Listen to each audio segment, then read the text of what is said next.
कुरान मजीद में नेशन का कंसेप्ट ही नहीं है, मुल्क का कंसेप्ट ही नहीं है, उनके यहां नेशनहुड होता ही नहीं है। उनके यहां कंसेप्ट है उम्मा का। उम्मा का मतलब होता है कि अगर मुसलमान जमालपुर में रह रहा है और जयपुर में रह रहा है और मंगल ग्रह पे रह रहा है और अजरबैजान में रह रहा है, तो यहां के मुसलमान का पहला धर्म है कि अजरबैजान के मुसलमान के पैर में कांटा लग गया है तो उसके दर्द को महसूस करना। इस मुल्क में अगर कोई नॉन मुस्लिम रह रहा है तो उससे उसका कोई वास्ता नहीं है। इसलिए नेशन का कंसेप्ट नहीं है कि ये भारत है और भारत माता की जय और वंदे मातरम। हम गलत उम्मीद कर रहे हैं उनसे। वो इस मामले में कुछ हद तक कुरान पे सही मानते हैं और जो लिखा है वो बात आप माने या न माने, लेकिन वो तो सही कह रहे हैं। लेकिन हम खामखा लगे हैं भारत माता की जय को, भारत माता की जय को। वो नहीं कहेंगे भाई, और हर वो मुसलमान नहीं कहेगा जो किताब को मानता है। कुछ लोग झूठ मक्कारी में पार्लियामेंट में खड़े होकर के कहते क्या फर्क पड़ता है, लेकिन उनका बिलीफ नहीं है ना। वो तो अपने आप को अथीस्ट बताते हैं कि हम तो अथीस्ट हैं, उनके बोलने पे आप खुश हो जाते हैं। तो हम किससे बात कर रहे हैं? किससे हम गंगा जमुना तहजीब को 70 साल से भीख मांग रहे हैं? हम भाईचारा, हिंदू मुस्लिम सिख ईसाई, हम कौन कौन से नारे गढ़ रहे हैं भाई? ये नारे आप अपने लिए गढ़ रहे हैं। उन्होंने कहा हमारी जरूरत ही नहीं है, हमारा कोई मतलब ही नहीं इस बात से। जो 1400 साल पहले किताब आई है, जो उसमें लिख दिया है, उसमें कोई बदलाव नहीं हो सकता। ये दुनिया इधर से उधर हो जाए, हम उनको बदलने पे लगे हुए हैं। जब तक कंप्यूटर नहीं दिया था तब तक पढ़ पढ़ के बम बना रहे थे। अब आपने कंप्यूटर दे दिया तो बटन दबा के बना रहे हैं। तो आपकी कोशिश है कि सुधर जाए। वो 1400 साल से इस पूरी सभ्यता ने एक सुई बना के दी हो सिविलाइजेशन को कि ये हमने ईजाद किया 1400 साल में। कोई पूरी दुनिया में चैलेंज के साथ कोई ये कह दे कि 1400 साल पहले जो ये मजहब शुरू हुआ था, उस मजहब ने इस सोसाइटी को, इस सिविलाइजेशन को ये कंट्रीब्यूट किया है। मेरा सिर्फ इतना कहना है कि सरकार संविधान के प्रति कमिटेड है। कई बार संविधान को लेकर के चीजें वाज़ेह तौर पे हुई हैं। मैं थोड़ी देर के लिए कहता हूं कि जो संविधान में लिखा है आप उसी को पूरा कर दीजिए, उसी को पूरा कर दीजिए। ये संविधान बदलने की बात छोड़िए, मैं मालूम है इतना आसान नहीं है, लेकिन जो संविधान में लिखा है सरकार आली, आप सिर्फ उसको ही पूरा करते हैं। इसी संविधान में यूनिफॉर्म सिविल कोड की बात कही है, वो बीजेपी के एजेंडे में हो, आरएसएस के एजेंडे में हो, हमसे इससे क्या मतलब है? संविधान में है ना। आप संविधान को लागू करना चाहते हैं तो कहिए कि यूनिफॉर्म सिविल कोड आएगा, किसको अच्छा लगेगा बुरा लगेगा आप लाइए। जो जो संविधान के साथ आपने करा है आप उन मुद्दों को लाइए, जो लिखा है वो ले आइए, उसके बाद कोई हम डिमांड करेंगे। आप घर बनाते हैं, जब तक आप घर देते हैं तब तक 2 और क्लेमेंट उसी घर में हो जाते हैं। ये बात अलग है कि वो गोद में होते हैं बच्चे उस वक्त, उनको फिर 2024 में मकान देना है। तो इस देश की गरीबी इन कारणों से नहीं समाप्त हो सकती कि आप गैस दे रहे हैं।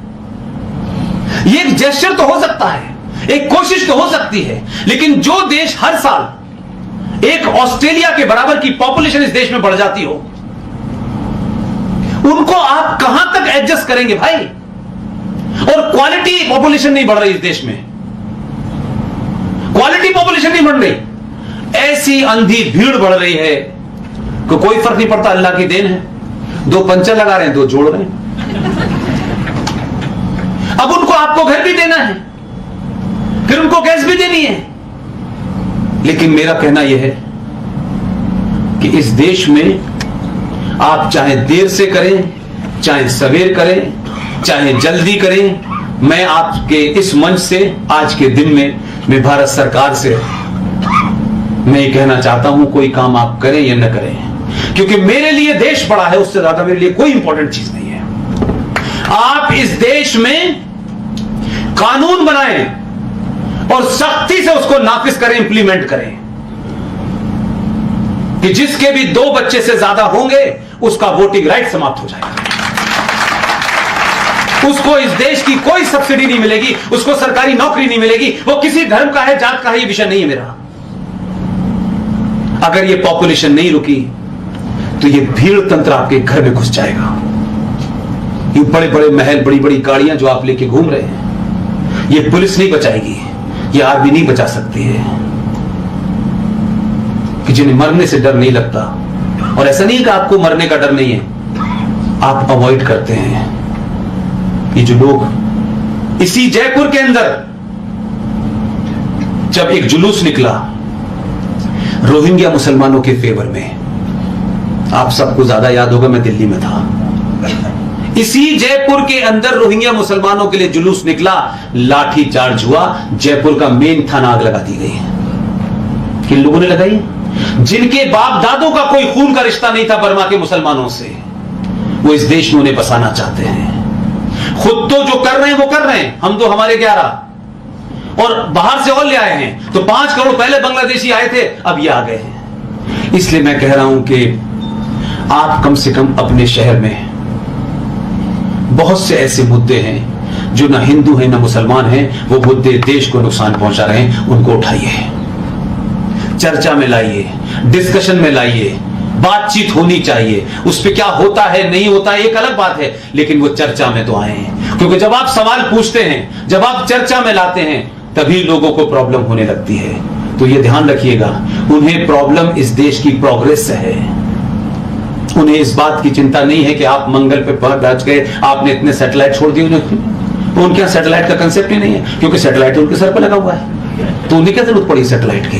वो तो डायरेक्ट बात अल्लाह से करते हैं सीधे, और उसी की सुनते हैं। तो मेरा कहना यह है कि भाई, आप जिस मानसिकता से लड़ रहे हैं, उनसे आप कंप्यूटर और लैपटॉप दे करके आप कुछ नहीं कर सकते। उसामा बिन लादेन बहुत पढ़ा लिखा आदमी था,